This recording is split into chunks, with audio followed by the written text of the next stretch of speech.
هذا ويكون عليها شخص واحد. صدقوني بقات القضيه ديال السي العثماني سولتيو عليها.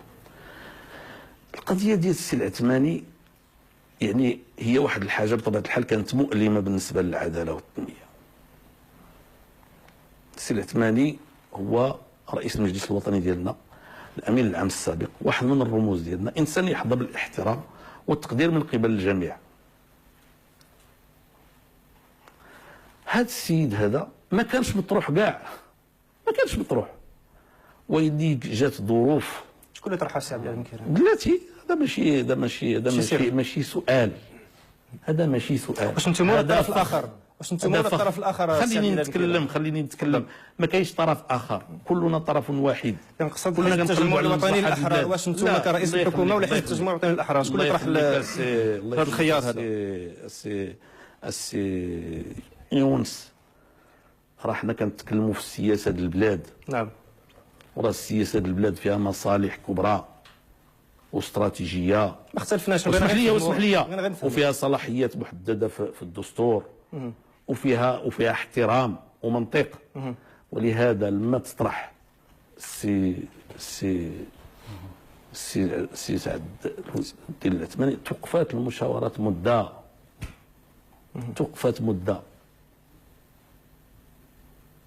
ثم رجعت انا وعيطت عليه وشرحت له كل شيء من الف الى ياء، لم يتردد.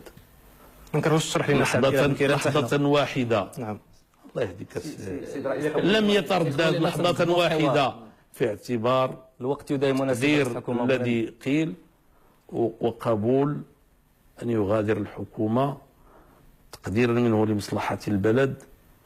والحمد لله كنعتقد أن هذا درس للجميع، أنه بالنسبة للسياسيين المغاربة منهم رجال تيقدروا المصلحة ديال البلاد فوق المصلحة الشخصية، إذا كانت هنالك مصلحة شخصية.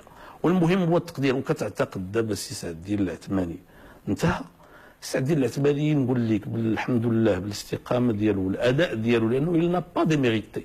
وكره العالم كيتبدل وكيتغير، ووزارة الخارجية هي واحد الوزارة مرتبطة بالعالم.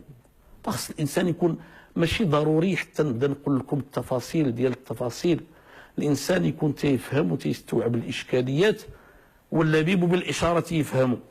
والمهم عندنا هو ما ديروا لياش بحال اللي قالت العرب اهل الميت صبروا العزاين كفروا.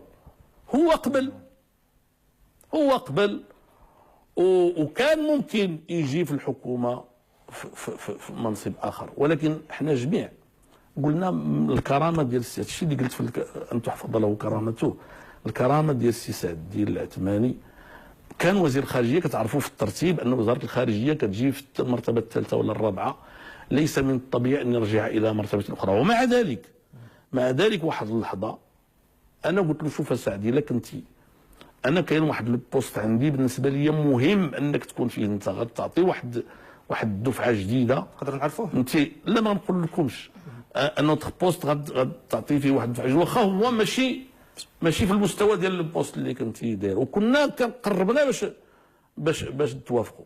ثم يعني تبين لنا انه من الاحسن ان في هذه المرحله يعني يرجع يرتاح في الدار ديالو، وراه هو مشى رتب المسائل ديالو باش يرجع للعمل ديالو العادي. والمستقبل ان شاء الله الرحمن الرحيم الناس بحال سعد ما تخافش عليه، فهمتيني ولا لا؟ يعني يل غوبوندي.